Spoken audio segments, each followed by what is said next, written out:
दिखाते हैं सभी दूर से रास्ते, कोई कदम दो कदम साथ चलता नहीं।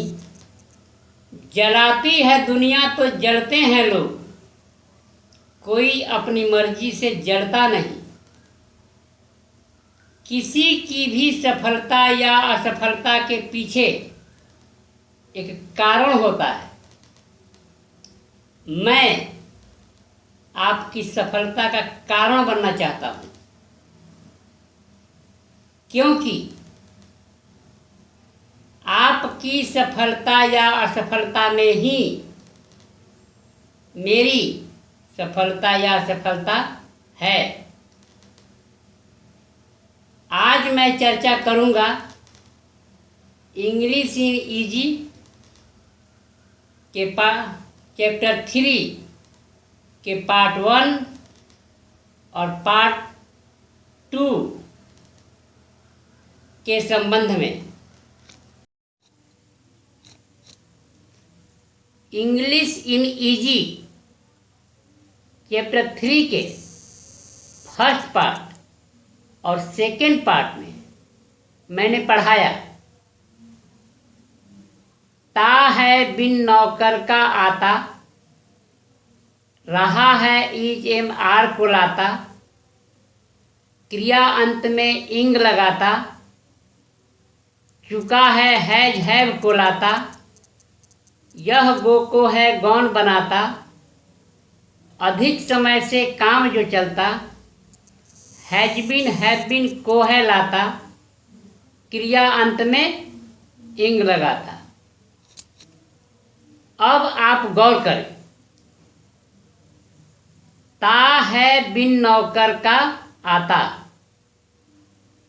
अर्थात जिस वाक्य के अंत में ता है उसमें ईज एम आर का प्रयोग नहीं होगा। इंग्लिश ग्रामर के दृष्टिकोण से वास्तव में यह प्रेजेंट इंडेफिनिट टेंस है। बात आपको आसानी से समझ में आ जाए और किसी तरह का कोई कंफ्यूजन ना हो, इसलिए इसे कविता का रूप दिया गया है। अब उसके आगे की पंक्ति पर गौर कीजिए, रहा है ईज एम आर को लाता, क्रिया अंत में इंग लगाता। इंग्लिश ग्रामर के दृष्टिकोण से यह प्रेजेंट कंटिन्यूअस है। अब उसके आगे की पंक्ति, चुका है हैज हैव को लाता, यह गो को है गौन बनाता। इंग्लिश ग्रामर के दृष्टिकोण से यह प्रेजेंट परफेक्ट टेंस है। उसके आगे की पंक्ति, अधिक समय से काम जो चलता, हैज बिन को है लाता, क्रिया अंत में इंग लगाता। इंग्लिश ग्रामर के दृष्टिकोण से यह प्रेजेंट परफेक्ट कंटिन्यूअस टेंस है। उदाहरण देते समय है और था दोनों तरह के वाक्यों का मैंने प्रयोग किया है। उदाहरण के लिए, जिस वाक्य के अंत में ता है वह प्रेजेंट इंडेफिनिट में है, और जिस वाक्य के अंत में ता था है वह पास्ट इंडेफिनिट है। अब आइए विस्तार से गौर करते हैं उन वाक्यों पर जिनका मैंने उदाहरण दिया है। मैं जाता हूँ। इस वाक्य में मैं अर्थात आई, कर्ता अर्थात सब्जेक्ट है और एक वचन में है। साथ ही प्रथम पुरुष अर्थात फर्स्ट पर्सन में है। एक बात स्पष्ट कर दूं, बोलने वाले व्यक्ति को प्रथम पुरुष अर्थात फर्स्ट पर्सन कहते हैं, सुनने वाले को द्वितीय पुरुष अर्थात सेकेंड पर्सन कहते हैं और जिसके बारे में कुछ कहा जाए उसे अन्य पुरुष या तृतीय पुरुष या थर्ड पर्सन कहते हैं। वाक्य की क्रिया जाता अर्थात गो है बहुवचन में, पर आई के साथ इसका एक वचन के रूप में प्रयोग होता है। वाक्य के अंत में ता है अर्थात यह प्रेजेंट इंडेफिनिट टेंस में है। इंडेफिनिट का अर्थ होता है अनिश्चित और मैं जाता हूँ वाक्य में निश्चित कुछ भी नहीं है। जैसे मैं कब जाता हूँ, कहाँ जाता हूँ, कैसे जाता हूँ, कब कब जाता हूँ, किन कारणों से जाता हूँ, कुछ भी निश्चित नहीं है सिवा इसके कि मैं जाता हूँ। मैं जाता हूँ यही एक निश्चित है, इसके अलावा कुछ भी निश्चित नहीं है। इसीलिए इसे प्रेजेंट इंडेफिनिट टेंस कहते हैं। इसी प्रकार तुम जाते हो अर्थात यू गो में निश्चित कुछ भी नहीं है।